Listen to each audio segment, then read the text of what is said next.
Hi, so what is permaculture? My name's Marit Parker and I'm going to have a go at answering that question.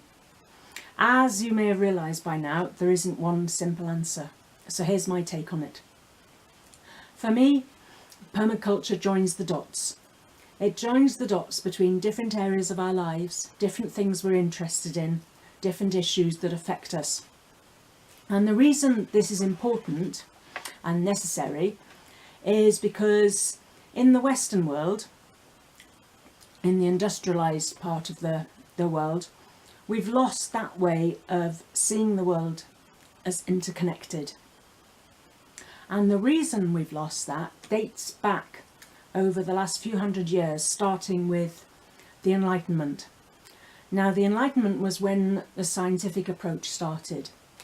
Science has brought us many valuable things. We've got a wealth of knowledge, of information, of techniques, of skills, of research, thanks to science.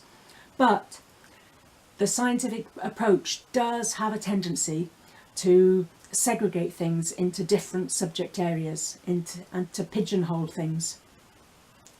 And that affects the way we all think. So it starts in school. So for instance, if you're studying biology, you're not bringing music into it. If you're studying chemistry, you're not doing art at the same time. If you're studying maths, there's no poetry in it. And so on and so on. And that carries on into adult lives. It sets up the way we think. The other thing that's happened in more recent times is the secularization of our society. And one thing that becoming a secular society means is that we no longer have a shared ethical base. We no longer have shared ethical values. Each one of us as individuals has to work out for ourselves what the bottom line is in terms of what's okay and what's not okay. And because we each have to work it out individually, we then put a lot of effort into protecting what we've decided, to putting flags out, to putting lines in the sand, and to trying to convince other people that what we've decided is right and what they've decided is wrong. And then, of course, we live in a capitalist society. We've all become consumers. And there's a price on everything. We even say time is money. The economy is based on competition and on scarcity, not on working together and on enjoying abundance. So permaculture helps us to restore a different way of looking at things. And it does this through having an ethical base and through having a set of principles. So the ethics, as I'm sure you've heard by now, are care of the earth, care of people, and fair shares. And that's kind of gets down to the nitty-gritty of what's important to help us sustain life as it is. It would be hard to argue against those. And the principles give us steps, baby steps if you like, towards thinking in that way. So the principles help us to start seeing things as cyclical, not linear. They help us to see things as they really are. And that's, for me, is a really key part of permaculture, is the observation. Because we do have a tendency to see what we want to see. And to see things how we think they should be, not how they are. We also have a tendency to have quite a blinkered vision and to see things only from our perspective.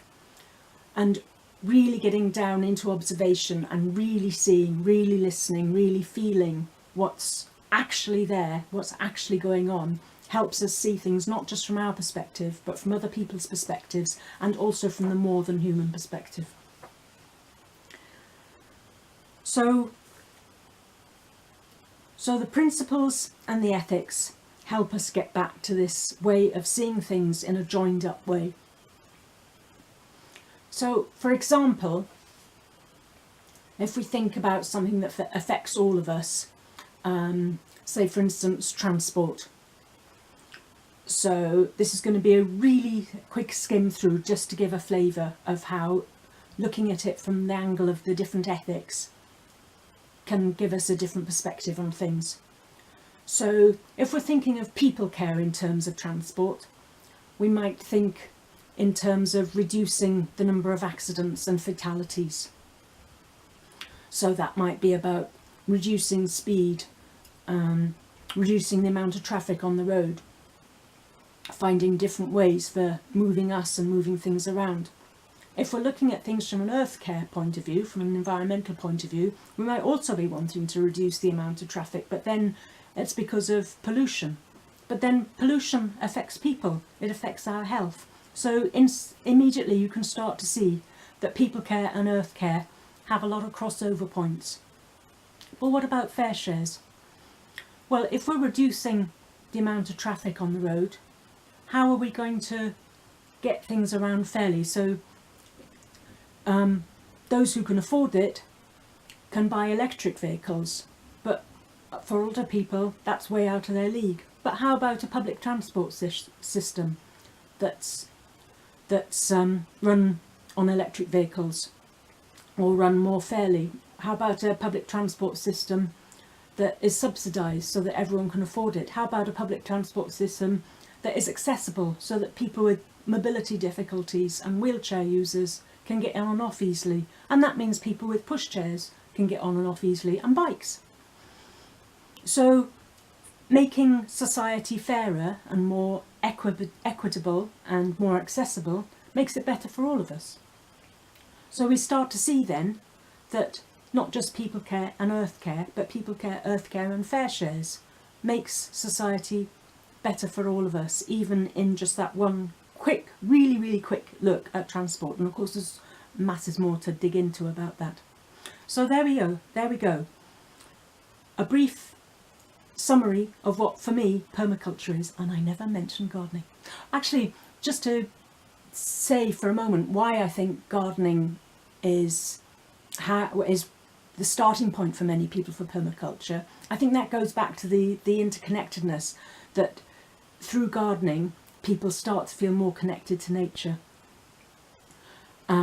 And that's one of the things that the Cartesian worldview that came in at the Enlightenment did, was separate us from nature. It made us feel that we're different from nature, we're not part of it, we're separate, we're better than it, we can even control it. And of course now with climate change we're finding that we can't control nature at all. So permaculture can remind us that we're part of nature, and a way in for that for many people is through gardening, because handling the earth and handling plants is a way back to that connection. But of course it doesn't have to be that way, because everything we do, everything we are, is part of nature, because we are part of nature.